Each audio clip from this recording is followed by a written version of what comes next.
Hello student, my self Shailesh Kumar Maurya और आज हम अपने एन अवस्थी बुक के क्वेश्चन आंसर के सीरीज़ को फर्दर कंटिन्यू करते हैं। आज हम करेंगे आपके एन अवस्थी के एटॉमिक स्ट्रक्चर वाले लेसन से क्वेश्चन 21 से फर्दर हम प्रोसीड करेंगे। ठीक है, यहाँ पे आप देख सकते हो मैं एन अवस्थी बुक का 12th एडिशन यहाँ पे मैं प्रेजेंटली यूज़ कर रहा हूँ।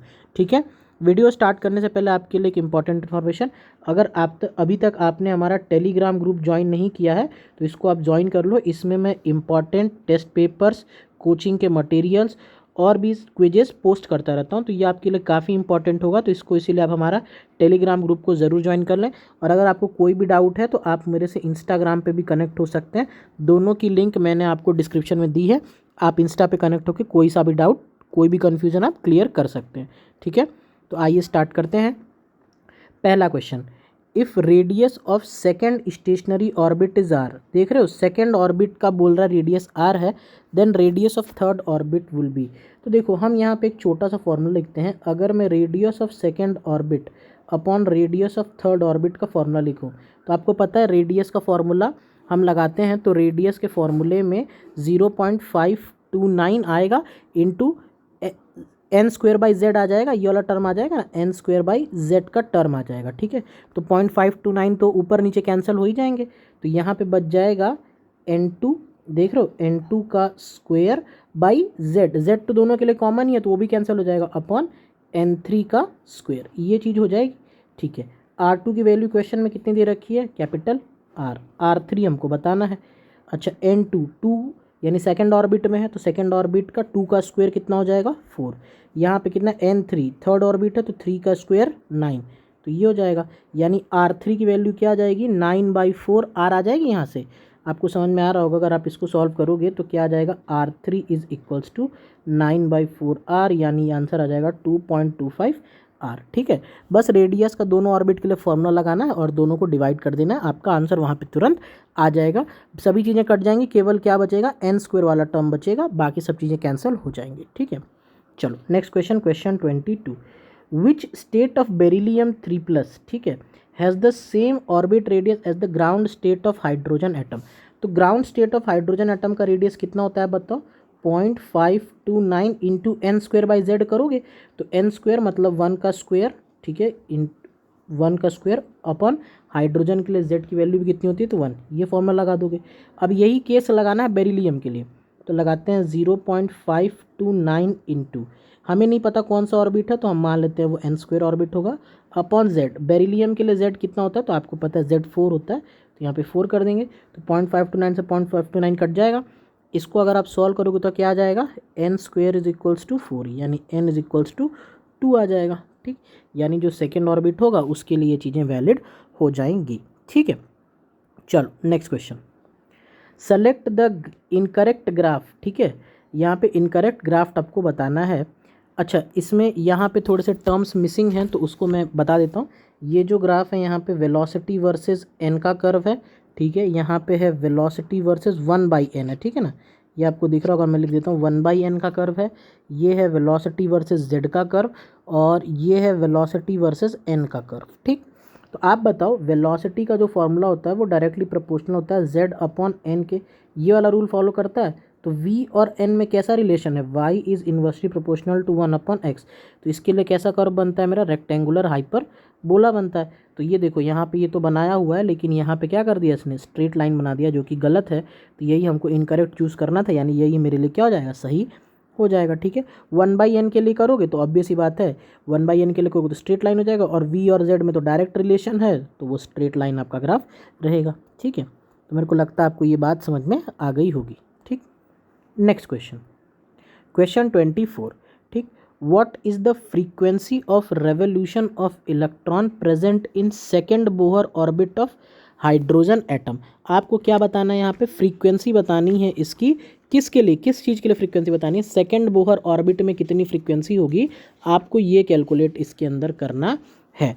ठीक है, तो आप बताओ फ्रीक्वेंसी, फ्रीक्वेंसी का फॉर्मूला क्या होता है, फ्रीक्वेंसी का फॉर्मूला हो जाएगा वेलोसिटी जिस ऑर्बिट में, जैसे आप सेकेंड बोहर ऑर्बिट में बात करो तो velocity in second Bohr orbit upon 2πr2। देखो एक चीज़ समझ लो आप यहाँ पे, टाइम, देखो आपको पता है स्पीड इज इक्वल्स टू होता है डिस्टेंस अपॉन टाइम, ये चीज़, यही कॉन्सेप्ट हम फॉलो करते हैं। तो आपको अगर टाइम निकालना है कभी भी तो क्या करोगे, डिस्टेंस अपॉन स्पीड कर दोगे। एक अब इलेक्ट्रॉन तो इस तरह सर्कुलर ऑर्बिट में घूम रहा है तो कितनी डिस्टेंस ट्रेवल करेगा, तो 2πr, ठीक है, डिस्टेंस ट्रेवल करेगा, स्पीड मान लेते हैं v। तो टाइम पीरियड का फॉर्मूला क्या बन जाएगा, 2πr/v बन जाएगा। और 1 अपॉन टाइम पीरियड ही क्या होता है, फ्रीक्वेंसी। तो वही देख रहे हो यहाँ पे 1 अपॉन टाइम पीरियड कर दिया, फ्रीक्वेंसी निकल के आ जाएगी। ठीक है, तो अगर मैं आपको बताऊँ यहाँ पे इन सब चीज़ों को अगर मैं हटा दूँ, ठीक है, ये सब हटा देते हैं, तो बस हमको क्या करना है, यहाँ पे आप देख सकते हो, यहाँ पे हमको कुछ करना नहीं है। सेकेंड ऑर्बिट में वेलोसिटी का फॉर्मूला लगाना है और r2 का फॉर्मूला लगाना है। हमें वेलोसिटी और रेडियस दोनों का फॉर्मूला पता ही है, तो सिंपली यहाँ पे सेकेंड ऑर्बिट में वेलोसिटी फाइंड करेंगे और रेडियस फाइंड करेंगे और तुरंत रख देंगे, हमारा आंसर आ जाएगा। और जब आप इसको सॉल्व करोगे तो ये आ जाएगा 8.2 इंटू 10⁻14। कुछ है नहीं, कैलकुलेशन ही है, इसीलिए मैं इसको सॉल्व नहीं कर रहा हूँ। ठीक है, आप बस सॉल्व करना। अच्छा, कुछ लोग इसका फॉर्मूला भी याद करने के लिए कहते हैं, तो फॉर्मूला याद करने की ऐसी ज़रूरत नहीं, क्योंकि हमारे JEE में जितने भी क्वेश्चंस आते हैं वो रटने वाले नहीं होते, कॉन्सेप्चुअल होते हैं, तो फॉर्मूला नहीं आएगा।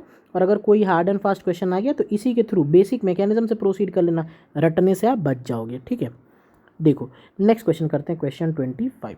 According to Bohr atomic theory which of the following relation is correct. तो अभी देखो मैंने आपको फ्रीक्वेंसी का फॉर्मूला बताया था, क्या फ्रीक्वेंसी का फॉर्मूला था, वेलोसिटी अपॉन 2πr था।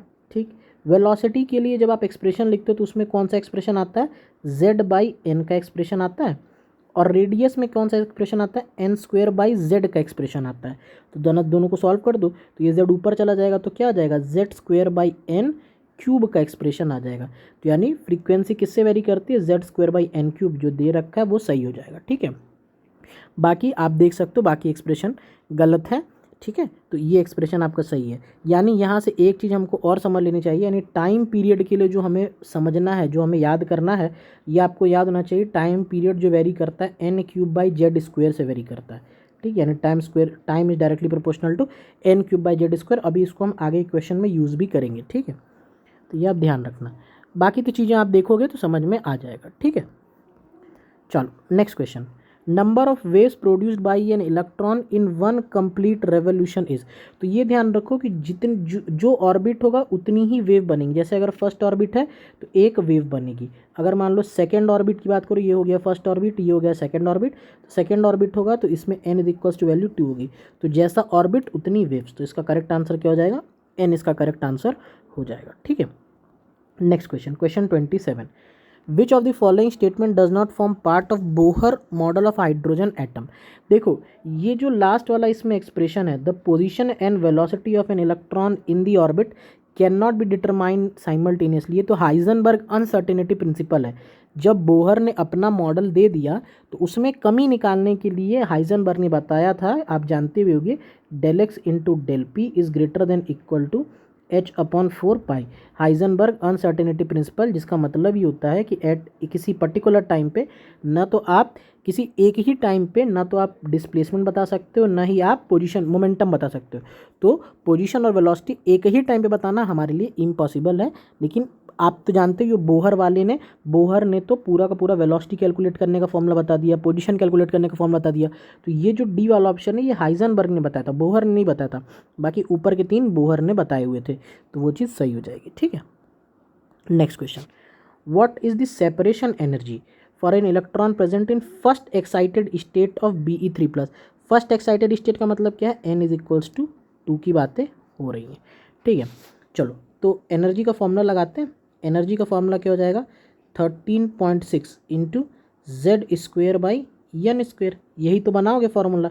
चलो 13.6 इंटू Z की वैल्यू क्या है बताओ, Z बेरिलियम के लिए Z कितना हो जाएगा, हाइड्रोजन हीलियम लिथियम बेरिलियम, तो Z इसके लिए हो जाएगा 4 हो जाएगा।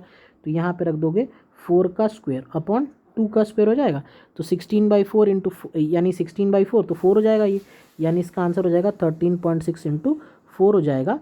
तो बस इसको सॉल्व कर दोगे तो ये आ जाएगा 54.5 के लगभग आपका आंसर आ जाएगा। जो डी ऑप्शन में दे रखा है वो करेक्ट हो जाएगा। ठीक है, सिंपल सा क्वेश्चन है, दिक्कत नहीं आनी चाहिए। ठीक है, और कोई भी दिक्कत है तो कमेंट सेक्शन या इंस्टा पे मैसेज कर दिया करो, मैं रिप्लाई कर दूंगा।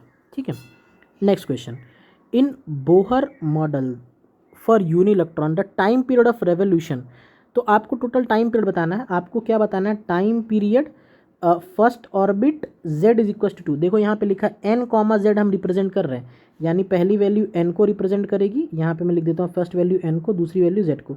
तो T12 अपॉन T21। तो आपको भी मैंने पीछे याद करवाया था फॉर्मूला। क्या था फॉर्मूला? अगर हम थोड़ा सा पीछे चल रहे हैं तो अभी आपने यहाँ पे रटा था ना कि फ्रीक्वेंसी के लिए रटा था। फ्रीक्वेंसी के लिए क्या था? Z square by n cube. तो टाइम पीरियड के लिए क्या हो जाएगा? N cube by z square. बोला भी था, इसको याद रखना, काम आता है। तो n cube by z square, ठीक। तो T12, ठीक।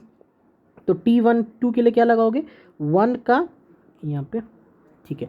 T12 हमको क्या लगाना है? N cube by z square apply करना है फॉर्मूला, ठीक। चलो 1, तो एन 1 है तो 1 का क्यूब अपॉन 2 का स्क्वायर, ऐसे लग देंगे, अपॉन T21। तो एन की वैल्यू इस बार कितनी है? 2। तो 2 का क्यूब अपॉन जेड की वैल्यू कितनी है? 1, तो 1 का स्क्वायर, ये अप्लाई कर देंगे। तो इसका मतलब हो जाएगा 1/4 अपॉन 8/1 हो जाएगा। तो ये कितना आ जाएगा? 1/32, यानी डी ऑप्शन क्या हो जाएगा? करेक्ट हो जाएगा, ठीक है। इस तरह से करना है।